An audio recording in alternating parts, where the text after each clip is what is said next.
There's a moment when you realize the real risk isn't in what's happening inside your business, it's what's happening outside of your line of sight. I run a cybersecurity company. I didn't know about company infiltration. There's a lot that HR teams are still getting wrong about digital risk. If there is an organizational pressure on your teams to fill a job as fast as possible, you think people are going to do it their diligence process. The gap between what's visible and what's happening is actually like where the real threat lives. The most aggressive one, and that's also, I guess, what my face is known for by now, is the insider threat risk of North Korean infiltration or foreign adversary infiltration in companies. Because guess what?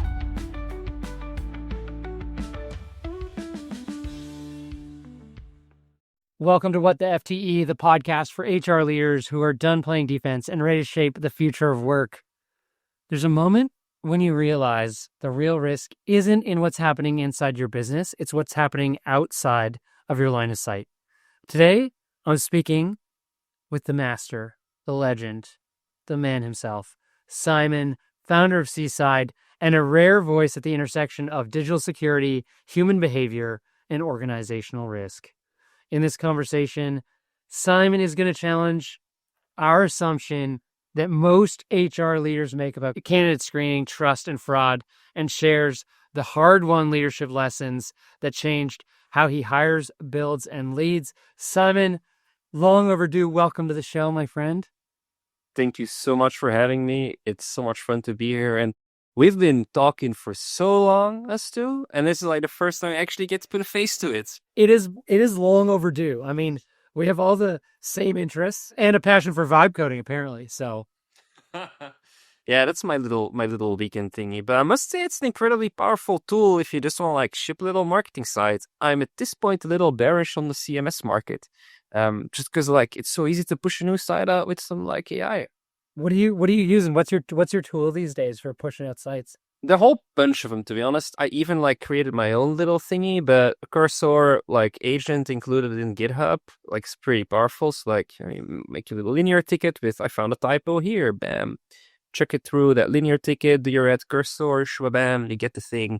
A nice little PR awaits you. Move on. You're more high tech than I am. I'm a lovable guy. I go from the scratch and build test products.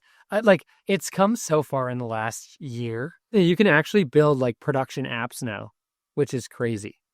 It's indeed it's crazy. It's actually really funny, the story of Lovable. And I met Anton at Slush last year. I would say 3-4 weeks before it became a really big deal, Lovable. And so we honestly were hanging out a lot there. I think we became good friends. And I mean, it's honestly amazing to see how well that business has been going. And they're also just a great founding team, incredibly respectful people, incredibly thoughtful. So I'm honestly, I'm very happy that it's happening to them, that they're doing these things and they're making it work. Hard work by right people, good. It is such a great product. I mean, this is a podcast for HR teams. I actually have a friend who built a full production ATS in Lovable and has like a few hundred clients on this ATS. The ATS is one of the best I've seen. Like in terms of some of the features and functionalities for like detecting fraud, it's got it's got skill testing built into it. So like communication skills or coding skills, like all this kind of stuff. It's like, it is actually absurd how good it is for the amount of time that was invested. And it's got paying customers. Wow, that's amazing. Yeah, who could have imagined, right? Like, it's funny. I feel like, when there's new technologies coming out, people tend to overinvest and overhype them. I think we've all seen the cringy quote of, there's going to be a 1% trillion dollar company, la la la, right? I'm very happy that died down and people became realistic again for a little while so that the space can actually develop. Because otherwise, if everybody's like constantly overstating how amazing it is, it doesn't get the chance to develop and get the investment it needs to become great. So like in the last, I think 9 months, it kind of went a little bit quieter. But now, all of these tools became so good that actually some of these things are looking like it's coming through. It is pretty sweet. And from my perspective, there's actually like security built into them, which is kind of nice. Yeah. So that's actually part of why we're here. I mean, we're going to talk about digital risk today. And, one of the things that I found pretty profound about about you and your space, it's like there's a lot that HR teams are still getting wrong about digital risk. So like, I mean, what do you think are what do you think we're most wrong about In HR specifically? in HR? Yeah. Like what are HR teams, what do we still get wrong about digital risk? Oh my God, you guys interact with so many files that people send to you, and there's so much stuff happening in those that you really shouldn't trust. I'll give you an example. You can execute parts of the JavaScript API inside of a PDF as long as it happens in a browser. And you can do all types of crazy shit with that. And so when it comes to going through hundreds of resumes and cover letters and potentially uploaded videos or uploaded homework tasks, my good God, you guys have like probably one of the most aggressive attack surfaces like happening right in front of your nose. Like a salesperson might get a PDF contract in from a customer post signature and a couple of emails, right? But their customers are normally not going to send them over a zip file with a homework assessment with code in there, right? HR does. So I would say that that is an area of risk. And so I would say like IT teams do know that HR teams within companies face a lot of these things. And so yeah, there are all types of like solutions on the devices of like many people working in HR that would prevent executions of things. I would say that's an attack surface that's unique to HR. And then, I mean, the most aggressive one, and that's also, I guess, what my face is known for by now, is the insider threat risk of North Korean infiltration or foreign adversary infiltration in companies. Because guess what? Started off as North Korea, blah, blah, blah, blah. But there are already many sweatshops around the world trying to do the exact same thing. I came across this, funny enough, last year around Black Hat. So when I started the company, a couple of months later, I started hiring a bunch more people. And I was at Black Hat in a hotel doing a couple of interviews and found a pattern in there that I thought was quite weird. Like person with limited English ability, like English speaking abilities that claimed to have grown up in the US, but showed some ethnic background that wasn't strictly US, had a very, very like wide American name, like the Jacks and that kind of stuff. It just didn't make any sense. And you speak to one of those, you speak to two of those, and eventually at four, you realize, oh, there's a pattern here. And then we became friends, right? Then I used certain and like, let's see how good these identity verification tools actually are, because these dudes are fishy. And then it turned out that was like, they were very good in reverse engineering things, figuring out how to dodge the bullets. Their coding assessments were incredibly well done, but very clearly not really done like a normal human would. There was no time to think in there. And at the time, we were using some like assessment tool for that was doing some like session recording while they were coding, also logged some data like IP addresses and stuff. And then I realized, oh my God, it's coming from VPNs. I decided this is a crazy subject. Let's go like figure out how to make this a bigger deal, because I should have known about this and I didn't. I run a cybersecurity company. I didn't know about company infiltration. And so then by chance, I met this amazing journalist by name of Bobby Johnson, and Bobby was is an independent writer for Wired and a couple of other magazines. And then we both kind of decided, hey, like, let's dive into this a lot more deeply, do a bunch of research. And that has led to this becoming a mainstream piece of knowledge that people know about and has been covered in pretty much every news outlet by now, with various arrests happening every month of laptop mules in the US working on behalf of the North Korean, bad actors and to like collectivize and things like that. It was a long intro. What are these bad actors looking to do? So like, I know a lot of people are thinking like, oh, that's not going to happen to me. Why would that person want to work in my company? Like, who would want to get it? Like, what bad actor would want to get a job? There's a couple of like layers in this, right? Kind of the worst case for them, best case for you is they're just below average employees that get a US wage and they do a pretty AI generated junior level job, right? There's that. Going up the ladder, there's try to get access to sensitive information about your employees, your customers, whatever that they can find of value and try to sell that on the dark web. In that category is also installing malware on devices. If they can figure out a way to distribute malicious code among the staff, then of course they would. And as a developer, it's very easy. Just install a malicious NPM package. If you don't have a tool that monitors that, then there you go. Everybody does NPM install, bam, pulls in the bad thing, you're all screwed. All the way going up to trying to access APIs of bank accounts, crypto wallets, that sort of stuff. They're aggressively infiltrating the business, trying to find anything and everything of value, including trade secrets to then sell, all that kind of stuff, right? If you are very security conscious as a company and you're used to running a remote company, and of course you make sure that nobody ever has access to something that they don't really necessarily need to have, and that there's multiple people that need to be involved to push something to production. And so the examples where people were actually infiltrated by these bad actors, there are a couple of those that float around the internet. They've got a run book. They know what they're doing. They come in, and first day on the job, they will do this, that, and that. And a week later, they will do that. And as they build confidence, things will become more and more and more aggressive. Or I guess what percentage of jobs, specifically likely remote jobs, do you think are targeted by these groups? So it mostly are remote jobs in the software engineering space. I've not seen in-person salespeople trying to make them. It's harder to do, right? And so software engineering roles, particularly the vaguer job title, like a full stack engineer, if you put a job ad out for like a full stack engineer, JavaScript, TypeScript, you're probably going to get absolutely flooded by them. At least we do. Probably on some list of like being targeted by these adversaries. But so there's that. But there's, I mean, honestly, anything with software engineering is a target for them. Right now, it is mostly centered around specific geographies because they have laptop mules in those geographies. For example, put something in the US, you're going to have a lot of applicants.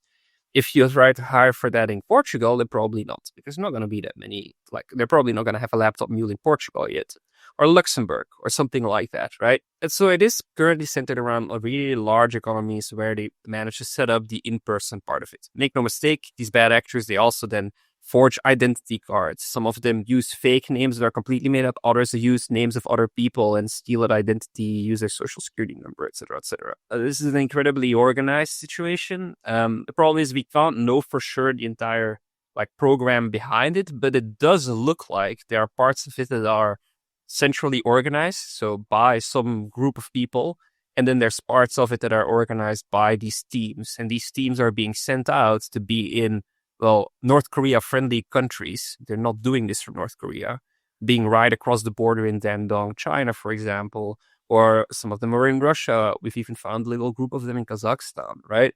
They're being sent to these places in a team of 4 to 8 people, chucked into an apartment, bunk beds, looking like a sweatshop, and then there's a social pressure on them. They know that they're living the best life that they as a North Korean can have, and if they do anything wrong, then that will have a negative impact on them and their family, right? And so these people are soldiers in a big scheme, right? Unfortunately, so these people are kind of victims in it as well. Wow, that is wild. That is wild. So, I mean, what's your take on where candidate fraud in general is heading? Problem with candidate fraud is that it is a cat and mouse game, like we've seen with bot detection, for example, in the space, right? There's just more bad actors than good actors trying to detect it. And it is very obvious when you are detected, which makes these people capable of finding workarounds. Of course, there is technology improvement over time, AI. People did use deepfakes, but they're not good enough yet so that they can really use it. Things like shades and stuff like that just don't work. The whole shake a hand in front of your face thing is capable of filtering it out. But as that technology gets better, that's also going to get used more broadly, right? So it's getting harder and harder and harder. We got to go back to the basics. There are services like Certain that work with physical locations in places. If somebody says they're in Kansas City, find some identity verification service that actually does in-person verification at some post office or something, right? The result of that is that person is going to have to physically go there and show up and do the verification there. Way less likely they're going to be able to fake it. Also be aware of nationalities being higher risk than others. Unfortunately, there are countries in the world where their identity card or their proof of anything or birth certificate are really just a printout paper. Well, we've all seen how easy it is to forge a PDF. And so those types of identity cards don't necessarily give you much confidence. I think a great trick in this trade, and people underestimate, is it feels a little bit invasive, but using a tool like Certain to ask for their social media and do social media back-channeling on them is way harder to fake. If there's a social media profile without any pictures on it or anything whatsoever, then kind of weird. Is that your only Instagram, right? Is it your only Twitter? Showing personality and actually using that account is one of the best ways to know that you're talking to a real human, because that's also just hard to fake. There's a lot going on there, but yeah. So we should be looking for classic nudes because everyone's got classic nudes on their Instagram profile, right? Like that's if they don't have any scandalous pictures on their Instagram profile, they're probably not real. Not, your words, not mine, but look for a heartbeat. Look for a life, right? Agreed. I think the other thing is like look for people to be human. Because what we've found in a lot of these candidates is that like they're not human. Not saying that they have like, not saying that everybody's got classic nudes. That's kind of a joke, but like seriously though, they're, not everybody's got a perfect Instagram post or a perfect resume or has volunteered at all the right places and done all the right things. Sometimes I've found, especially in like high level positions in organizations with a lot of data, the quality of this candidate fraud is super high. So you've got these really good people that might even have a social profile, but it's like too good. It's too perfect. And then you go and find out like, oh, that's actually not a real person. Yeah, I mean, because there's all of these other bad actors that connect to them, right? So it's funny because there's some just very obvious indicators still, right? Like, let's just do a verification of your employment against your past employer.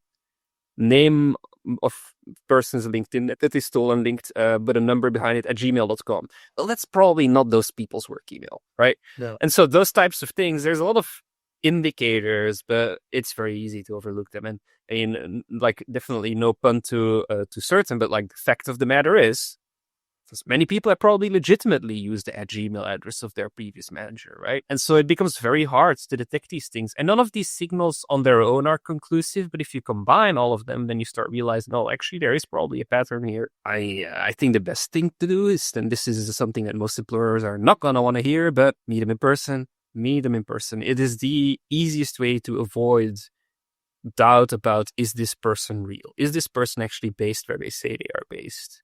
Those are methods. Back in like the old days, my dad told me that a good landlord stops by for coffee at the previous place of the tenant, and they are supposed to sign the contract. You show up.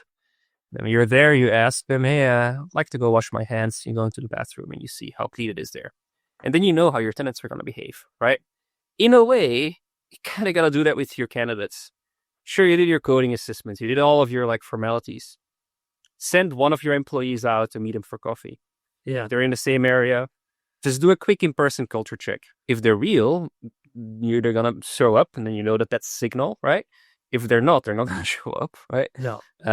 So yeah, it's honestly very low-tech, some of these things, but these low-tech things are the hardest one for them to fake. That being said, there has actually been an example in Canada where they sent a lookalike to an in-person verification sort of thing. Wow. They were caught, but they found a lookalike. So yeah, there have even been cases where they went that far. They just assumed that everybody assumed that someone with that characteristic looked the same. Yep. I mean, and there was, I think yesterday in the news, I saw a guy who acted like his mother that passed away to get her pension payment. So it was in Italy, government pension. So every month he was getting like 4,000 euros in pension. But he had to go renew her ID card, so he dressed up like his mom with like looking like an old lady, but he was caught, right? In a way, it was a similar-ish approach. Yeah. That's wild. So what surprised you most when you started applying your own tech to your hiring process? So Seaside made a product around this to like detect browser heuristics like as part of that application process so that we could recognize, hey, this is coming from an automated environment, virtual machine, human device, right? And so just take into account those signals. Are you using a VPN? That kind of stuff. And then when we started doing it, of course, guess what? A lot of people are automating their job applications. And it's not necessarily bad. I recognize that if people get laid off and they've got bills to pay, that they want to get a job quickly, so they build a bot that applies 200 jobs at the same time. I get it. It's not a problem. What is a problem, however, is that for us, that is not a completely conclusive signal anymore, right? So what we ended up doing was combining data sources, one and another together. LinkedIn is actually pretty good at getting rid of these false applicants' profiles rather quickly. So taking all those signals into account, definitely. Plus, these people are actually not that good at, I mean, so some of these LinkedIns have like AI generated pictures of these people. A lot of these people, when you actually get onto a call, take a screenshot of their face and check them on something like PimEyes and do screen recognition on them, like face recognition on them, sorry. Then suddenly you realize, oh God, these people are actually known, and some of them are like wanted on like government websites with their face on it and everything. So we had one of these actors that showed up and checked me in PIM eyes. I found them on Fiverr. I found them on like a bunch of these Fiverr like style platforms where you can rent cheap labor very quickly. And then like literally an FBI image of like an unknown individual wanted, right? And there you go. Like it just happens. That is wild. If there's one signal you think HR leaders should pay more attention to, what do you think that is? FBI most wanted list. Yeah, exactly. Do they show up on most wanted list? If so, because if somebody's name shows up on a most wanted list, like they clearly haven't figured out that they need to, not use that name. I mean, the gut feeling is one of the biggest indicators. Plus, look, organizational pressure is probably one of the easiest ways to force your staff into a position that this becomes a thing, right? So, if there is an organizational pressure on your teams to fill a job as fast as possible, you think people are going to do it their diligence process. Like when I speak to people about this, my feedback has been consistent. As an organization, you have to recognize that incentivizing your management to close the job as fast as possible is a very mixed bag. It can result in poor quality hiring. Sure, that is bad, but not the worst thing that can happen, but could go all the way to the point of your company losing its money. Or everybody getting infected with malware on their device and a major existential crisis for a company because of a security incident. And then the question is it really worth that? And then you should start looking at, instead of pushing these people to close a job as fast as possible, start monitoring how long those jobs are open with those people, look at the quality of their team, their KPIs, etc. It's just too blunt to make this you must close this job within the quarter sort of thing. The result of that is bad in many ways, and this is just one of those ways. Wild. This stuff is so fascinating. Kind of changing gears a little bit. I want to talk a little bit about leadership. I mean, you've had a really incredible journey. I'd love to hear a little bit about your story and talk about some of the things that you had to learn and unlearn to become the leader you are today. I think I got a lot to unlearn. So how I shaped my career, like when I was 16, I was a contractor to Microsoft, doing a whole bunch of things for them around their hardware products. So going to enterprise customers of theirs in person to demo a thing. I was like kind of their part-timer marketing engineering dudes for like their Surface product line in Belgium at the time. I was 18, I joined Microsoft in Dublin, moved away from Belgium, moved back to Belgium for a year, which was a bit of a mistake, and then ended up at Cloudflare. And at Cloudflare, I went over sales. So I basically did this big company to smaller company progressively over time to then end up working at a small startup to then starting Seaside. In many ways, I learned a lot throughout each of those steps. But my God, most of the problems that we had at Microsoft did not apply anywhere else, nor the ones I had at Cloudflare applied anywhere else. And so there's many, many, many cogs in the system that just don't apply to starting a startup yet. But probably at some point it will become valuable. When you start a company, you just got to realize that it's all hands on deck. It is essentially going back to one of those group project days. Remember, like when in university you had to do that? You just got to make sure you surround yourself by the people that are equally energetic to you so that you're actually working as a team and it's not one person pulling the thing. When it comes to like management and leadership style, I'm a solo founder. I can't afford to hire people that really need to be aggressively managed, right? Like that closely managed. So what I end up looking for is people that have done lots of things on their own. Open source projects is a great indicator of that. Side projects, talking about those side projects, hearing out like how they thought about those, making sure that people are actually passionate about the job and the subject because that like naturally fuels their energy to be here, right? And I would say like half of the time, 80% of the time, that has worked really well for us. 80% about that. And then otherwise, you kind of gotta like massage people to go in that direction more, right? And that's the thing, like when you build a company, you're gonna have people join that are like, oh yeah, it's cool to work at a startup. Great. And then the real startup life starts to hit. And then they're not really ready for that part. So then there's really two things that can happen. They're unhappy and they quit, or they recognize it, double down, make it happen. I've been very lucky with the people that have joined Seaside and that are part of our journey and that are like significant stakeholders in the business, because as a solo founder, that means I can give people more ownership of the company, right? They've basically all flipped around and worked the same way a founder would, as hard as a founder would. And that is what you need when you build a company of this scale. I went on a long ass tirade of a bunch of things there. Did that cover a lot? Or? No, this is really interesting. The other piece here is like you talked about curiosity. You talked about curiosity, specifically curiosity being a core part of your team. Like, how do you hire for that? What do you look for? There's a few things I do there. So and I've posted this on Twitter and everything.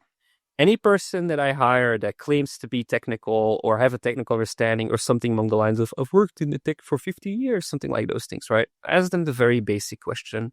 What happens when you type google.com into your browser, right? What happens in the background?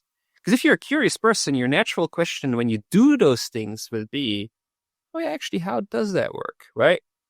Like, if I really like a dish, I'll figure out what the ingredients are and how to make it. That's how I'm programmed, right? If I really care about something, I'll know the basics of it, right? And so that's one of the first things that I do. And I don't expect people to give a perfect answer, but I do expect them to give some level of structured answer that at least I think it works like that, right? Of course, if you're an engineer, I expect a perfect answer, but for like other people, it's different. And so that's the first indicator. And then, of course, throughout the conversation, try to understand what are your passions? What are you trying to work on? That sort of stuff, right? Like, if you weren't being paid and you had all the money in a row, what would you be doing? And if the answer is I'd be chilling on the beach, I'd be like, that is very honest, but I actually don't think that is true for most people. Most people do need a purpose in life. And then, I kind of take the conversation from there. I feel like there's a gut feeling aspect that comes into effect with these things. And then, of course, the last question I always find the most telling, to be honest. Like, you got to go through some formalities. How are you thinking about equity versus salary? How are you thinking about compensation? What do you look for in a job in terms of benefits, right? And this may sound harsh to some people, but just joining a startup. Work-life balance as a question is fine. But you got to realize that this is not the 9 to 5. And by the way, I'm also questioning whether the 9 to 5 is really going to exist in the long term. Because I can tell you where I'm living in San Francisco and where I used to live in London and stuff, nobody made a good career for themselves by taking 9 to 5. That I think those days are behind us. You got to really figure out, what is my job? What can I do more? If that what can I do more doesn't exist, I'm afraid you're not going to be able to build a good career for yourself. And you're also not going to be able to help me build a company, because I hire people to be able to do more than the job spec says. That's just normal, right? And so those things I look for in conversations. I mean, there's also other people who are like, oh, you're going to hire ex-founders. Well, great. You found a personality trait that is often common with founders. That's great. That personality trait is actually deep in a lot of people as well. You just got to trigger it. You just got to find that thing that makes them realize, oh, this is actually my company. Like, okay, I'm getting a wage. Nice. So I'm not taking on the full founder headache, but this is a substantial amount of the company. If I make this a success, I'm getting the reward for it, right? Simon, this has been awesome. I have one more question for you, and that is, if you had to write your hiring philosophy on a Post-it note, what would it say? I would say, like, get to know people. Get to know people. Like, if you're dealing with humans, you got to get to know them. You got to understand how they're wired, willing to work hard, kind of just chilling. They got to be the kind of person that wake up in the morning and actually want to do the job, or is it a thing for money? Because if it's a thing for money, then can't really build a company on that. You really need to do this from a passionate perspective. Did that answer your question? It did flawlessly. It's funny, I think a lot of our listeners are like, oh, you're talking to a tech founder, he'll be saying do everything remote, you don't need to meet people, and you're saying like, hey, one of the best ways to make sure you've got the right person is to actually meet them, and one of the best things to do is actually get to know your people. And you don't always need to hire super, super fast. Like, you've got to hire the right people. So I love that, Simon. Thank you so much for joining me, for talking about some different ways to think about risk, talking about stories about North Koreans and the systems we rely on to make good decisions. One key takeaway for me is the gap between what's visible and what's happening is actually like where the real threat lives. And for those of you that are watching, if this episode gave you something to think about, sign up for our free insight drop. The link is in the show notes, or check it out at certain.co/podcast. That's CERTN.co/podcast. Thanks for joining us, Simon. And I can't wait to do this again. Thank you for having me.